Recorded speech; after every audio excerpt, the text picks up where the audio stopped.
Marka aad taliye ciidan maqasho dabcan waxaa kuu sawirmaya oo shaashada kuu soo fuulaya shaqsi dareys ciidan xiran oo garbihiisuna ay ku taxan yihiin garaaduhu. Ciidamadu ay salaan u taagayaan cid kastana ay ka cabsanaysa marka uu soo ag istaago. Hase ahaatee Kabtan Maxamed Sheekh oo ah taliyaha hay'adda sirdoonka qaranka NISA ee degmada Marka iyo deegaan weynaha kale ee ku xeeran sidoo kalena ah gudoomiye ku-xigeenka amniga iyo siyaasadda magaaladaasi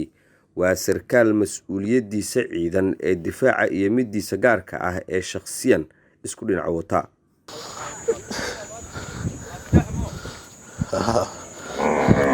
qof kasta aniga oo laabjaxan ka dareeno ama gaas leeyahay waxaan nakhas ku nahay anaga macnaa waxyaabahan oo dadka inta soo farsameeyaan oo daawo loo isticmaalo gaas sacaasan gadan caaniisa maalina caawina يا حبتك إني قاصص وقبضها وبالله توفيق إن أصبرنا مرة من الدسلاك الله ما شاء الله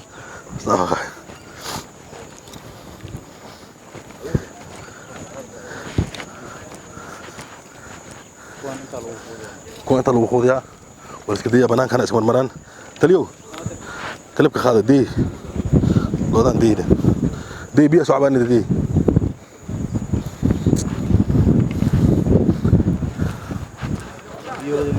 بيود ماشي انا كعبان بالله توفيق اوكي نضيف ولا بريسكا سلاب كور دبك صار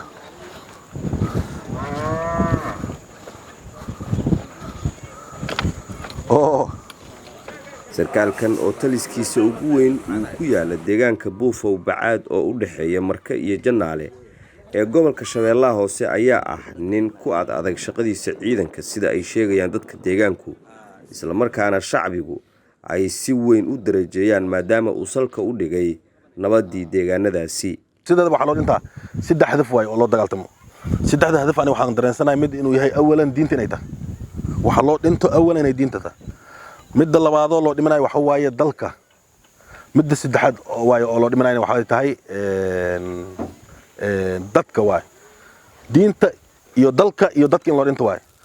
waxaad ogtihiin diintii Soomaaliya hadda adduunka dhan islaamka dhan diinta ay ku dhaqmaan Soomaaliya aan ku dhaqanno muslimnimadii laga soo gaaray maanta waxa dadku haysto shabaab diintii waay dadkii sidaas oo kale deegaanada waa laga soo barkiciyay waxa ku xigo dalkii marka maxaa farq ku jiraba dawladdu waxa rabnaa inay diintii difaacdo dadka difaacdo dawladdu dalkana difaacdo saddexda loo dagaaltamo waa hadii aan saddexdaas la waayo dal la difaac waayo diin la difaac waayo dadka la difaac waayo had wax qor loo wataa baa khalad marka waxaan rabaa waxaan sameeynaa inay ku daysadaan saraakiisha ciidamada xoogga dalka Soomaaliya meel walba ay joogaan aniga kan Maxamed Sheekhan waxaan ahay taliyaha NISA ee deegaankan Marko iyo nawaaxigeeda waxa kale aan si ahayd gudoomiye ku-xigeenka amniga degmada Marko horna uu sheegay haddana waa sheegaynaa amniga markaan ka hadlayno deegaan ahaan magaalada Marko waxaan u jirnaa masaafo 15 kilomitir u jirta Buufo Bacaad cidii taqaana taqaan waa ka sii soconaynaa waxaan tegaynaa meesha ciidanka difaacida oo jiraan hore Faranka ilaa Janaal inta u dhaxayso waa wadadii dheereed rabti shabaab inay gooso oo si ilaahay u suurta gali waayo kadibna inay gooyaan shabaab ciidamadii loo qaaday garaamkii in la geeyo sinabada baawartii geeso sinabada ay ku soo noqdaan waxaan u taagan 24 saacadood waay waxa kale intaas dheer saraakiishan rabaa inaan kala balamo sarkaal Soomaaliyeed dadkii oo Soomaaliyeed asiga difaacaya cabashada ay qabaan ay u sheegi waayaan ay u tagi karin taas hormar ma lagu gaaray kow askariga adiga ah xukunto ama adiga maamusho ilaahay ku makani ama urur ahaado ama horuna ahaato ama koox ahaato ama guud ahaato askariga adiga aad xukunto inta rabta ahaadaane hadii loo soo mar laayay adiga ninka ku baahan askartaagaas uu soo mar laayay banaankaas laga cilna cabashiis uu sheegi karin xaafadiina isla joogtiin ama deegaankii isla joogtiin hadda ani ma maleenayo in saas lagu gaaray dawladnimo ama Soomaaliya lagu gaaray taas ani lama aha waxaan rabaa ninka shakhsiga ama shacabka ah in aan la argagax gelinin istaag iyo naq baawurkaas iyo qori ku qaba iyo xagga ka wareejiyo maxaa dhacay Soomaali waay waxyaabaha xiisaha leh ee Kabtan Maxamed Sheekh uu kaga duwan yahay saraakiisha kale ee ciidamada qalabka sida ayaa ah in waajibaadka difaaca dadkiisa iyo deegaankiisa uu sidoo kale ku dhinac hayo shaqooyin ay saraakiisha kale iskala weyn yihiin oo ay ka mid yihiin tabcashada beeraha dhaqashada lo'da iyo xitaa karinta cuntada taliska howlahaas uu qabtana waxa uu ku kasbaday dhalinyarada askarta ah ee uu hogaamiyo